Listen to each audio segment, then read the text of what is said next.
Ljudje z motnjami avtističnega spektra drugače gledajo na svet. Gledajo ga z druge perspektive. Lepo pozdravljeni, moje ime je Alenka Klemenc in predstavila vam bom osnovne značilnosti motenj avtističnega spektra. Kaj so motnje avtističnega spektra? Gre za skupino nevrobioloških motenj, ki vplivajo na otrokov razvoj. Najbolj se kažejo pri otrokovi komunikaciji, povezovanju z drugimi in pri razumevanju sveta. Kažejo pa se na vseh ravneh njegovega razvoja.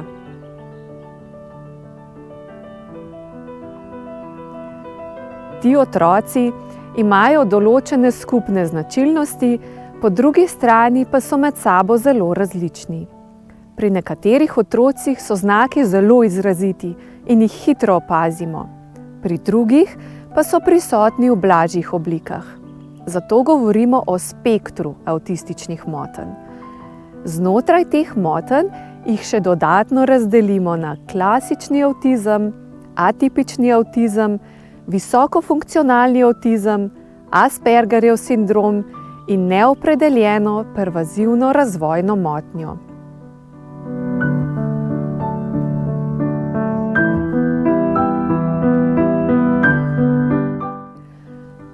Vzroki še niso povsem pojasnjeni.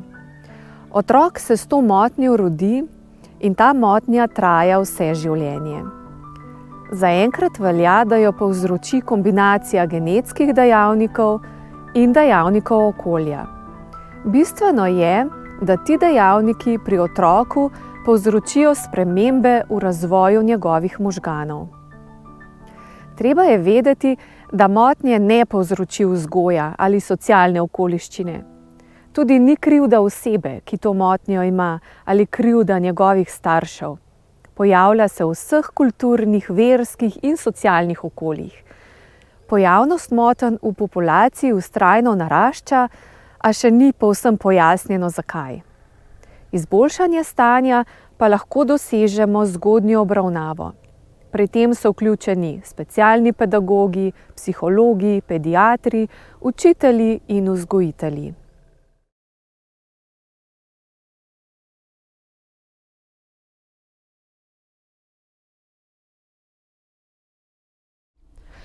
Otroci z motnjo imajo določene znake, ki so skupni večini. Ni pa rečeno, da ima vsak otrok vse znake. Prav tako so pri različnih otrocih ti znaki različno močno izraženi. Večina otrok ima senzorno občutljivost, ki se v glavnem kaže kot preobčutljivost na določen dražljaj. To pomeni, da jih ta dražljaj moti veliko bolj kot običajno in je za njih lahko celo neznosen. Na primer, neko brnenje, močna luč, lahko tudi zvok svedra, celo dihanje druge osebe. Lahko so na vseh področjih čutil, najbolj pogoste pa so na področju vida in sluha. Ti otroci želijo imeti točno določeno rutino, se pravi vrstni red dogodkov, ki je enak in težko razumejo in se prilagodijo, če je nekaj drugače, tudi če se nam zdi nepomembno. Na primer, otrok gre do ordinacije vsakič po isti poti, po hodniku, potrka na vrata in gre noter.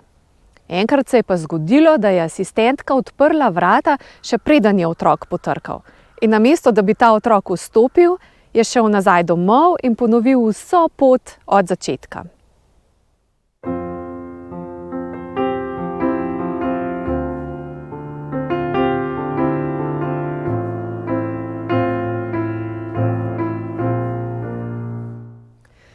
Te težave se kažejo tako, da zelo dobesedno razumejo tisto, kar povemo.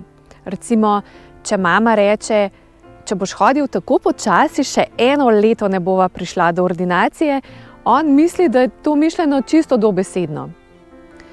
Težko prepoznavajo mimiko in intonacijo glasu. Recimo, medicinska sestra z mimiko obraza nakaže, da je otrok na vrsti za pregled, on pa tega ne prepozna. Težko razumejo šale, pogoste fraze, ki recimo pomenijo nekaj drugega, in sarkazem. Recimo, če zunaj nevihta, zdravstveni tehnik pogleda skozi okno in reče: lepo vreme imamo, a ne? Otrok pa ne razume tega podtona sarkazma in ga to čisto zmede, ker vidi, da zunaj dežuje. Nekateri otroci ne govorijo. Govorijo nerazločno, imajo omejen govor ali pa govorijo samo z ljudmi, ki jih dobro poznajo. Večinoma razumejo, kaj se jim govori, ampak sami pa uporabljajo drugačen način sporazumevanja, recimo določena vedenja, da nagiba ali kroži z glavo, maha z rokami, tolče po knjigi, teče v krogu, lahko uporablja določene kretnje, da maha z roko, dvigne prst ali obrne glavo, ali pa določene zvoke, recimo, da oponaša brnenje motorja ali pa tuli kot pes. In te neobičajne zvoke, ki imajo pomen samo za njega, običajno razumejo samo tisti, ki so otroku zelo blizu.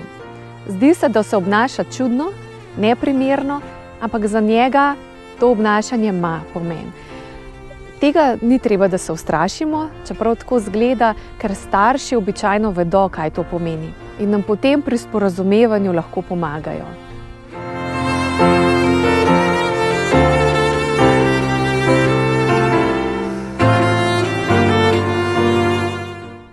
Kaj pa to pomeni? To pomeni, da težje prepoznavajo in razumejo čustva in socialne situacije nasploh. Recimo, težje razumejo nenapisana pravila, ki se jih večina nauči mimogrede. V ordinacijo hodimo po vrstnem redu, v čakalnici ne govorimo glasno, te stvari niso samoumevne. Včasih stojijo preblizu nekoga ali začnejo neustrezno temo za pogovor, o kateri lahko zelo obširno govorijo. Recimo zelo obširno govorijo o teleskopih, ki njega zanimajo, v zobozdravstveni ordinaciji pa to nima nobenega pomena. Včasih se zdijo brezčutni in ne prepoznajo, kako se nekdo drug počuti. Tudi ne iščejo odobravanja, nujno, tolažbe drugih ljudi. In zelo pomembno, veliko jih ne vzpostavlja ali pa vzpostavljajo malo očesnega kontakta, čeprav poslušajo. Delujejo, kot da so nevljudni, nezainteresirani, nevzgojeni, pa ni tako. Očesni kontakt je njim prenaporen.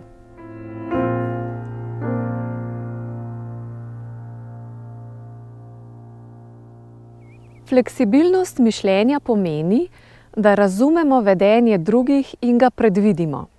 Enako pa tudi dogodke in sosledja in se na to ustrezno odzovemo.